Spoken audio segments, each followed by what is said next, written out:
Kim Tae-hyun, a 24-year-old man, brutally murdered a woman and her daughters in their apartment located in northeastern Seoul on March 23, 2021. Kim Tae-hyun entered their apartment disguised as a delivery man.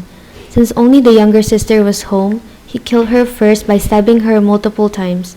Then he waited for the mother and the eldest sister to arrive.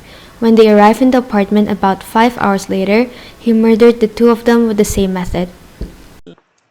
After the murder, he stayed with the corpse for 3 days in that same apartment, and he even ate food and drank alcohol from the victim's refrigerator.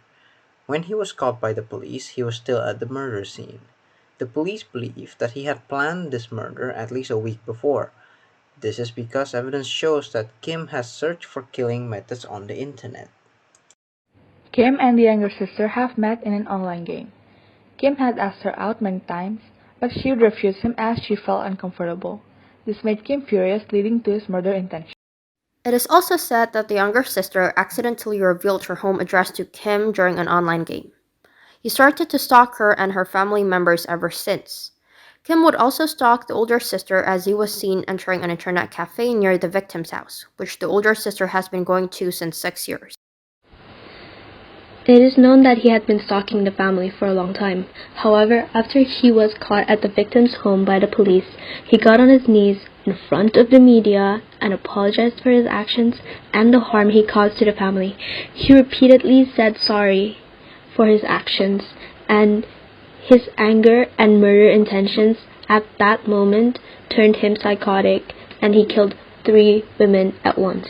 However, his words were still suspicious. He has faced 5 charges, which includes murder, housebreaking, and harassment. Why and how is it related to the global issues of culture, identity, and community? Such issues can be related to the global issues of identity and community. Firstly, identity is related to this issue since the identities of the victims have been exposed by Kim, such as the family member of the younger sister and their home address. The exposure of the identity of a woman and her family has given him the opportunity to continue his plan, which is murdering all of her family members. Secondly, the community can also be brought up from this issue because the fact that such stalking and murder still exists nowadays proves no one in the community are brave enough or willing to reduce the murder and stalking cases. This incident was very unfortunate and terrifying. It shows how anyone can go through this kind of situation, and it teaches us that small actions can lead to bigger actions and consequences. So we have to be careful and respect our privacy and to protect ourselves and our loved ones. And it is okay to say no to people when they're asking for information, especially if it's online, so that we can protect our information. This case was shocking and is really concerning, especially since this case really hits too close for comfort.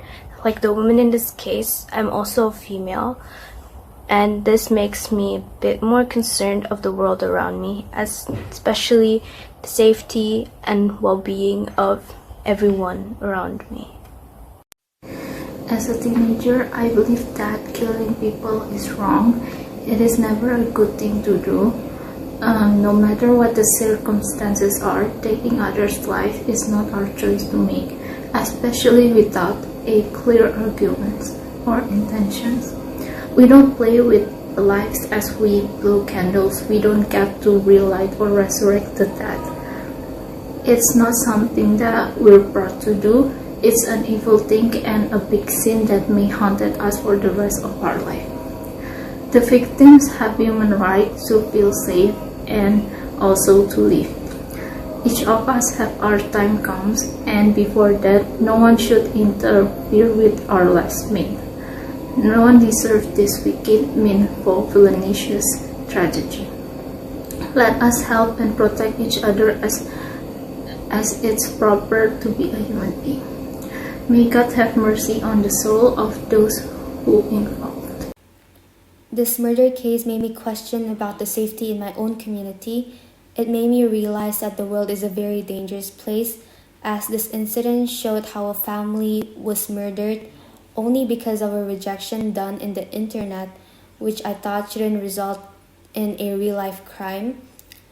Through this incident, I sincerely hope that we can create a safer community so that we can live peacefully. This murder case has been shocking not only to me but to the whole world. As a girl, I'm afraid such things like this might happen around me because I feel like the community where I'm in is not really prepared when things like this happen. I realize that communities play an important role in order to protect each individual. However, the role of communities might not be fully guaranteed, as the individuals should also be self-prepared. Individuals, including me, should be learning on how to face this kind of issues if it's happening either to us or around us. For me, this is the case of an example of how some people would do anything to get what they want, and the community not caring for them at all until they've done the extremes.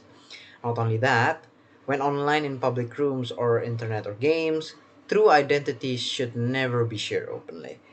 Finally, we all have hardships and downs during our lives, and it is necessary for us to face it and continue living instead of just focusing on it. So this incident made me realize that we're living in a community where safety is not 100% guaranteed. Either it's cyber safety or real life safety. Therefore, we have to know how to be able to prevent criminal actions against us and also protect our personal identities. In a different stance, as a human being, we have to know that there are things about others that we may not want to interfere with, remembering that individuals have their own definition of privacy. Thank you.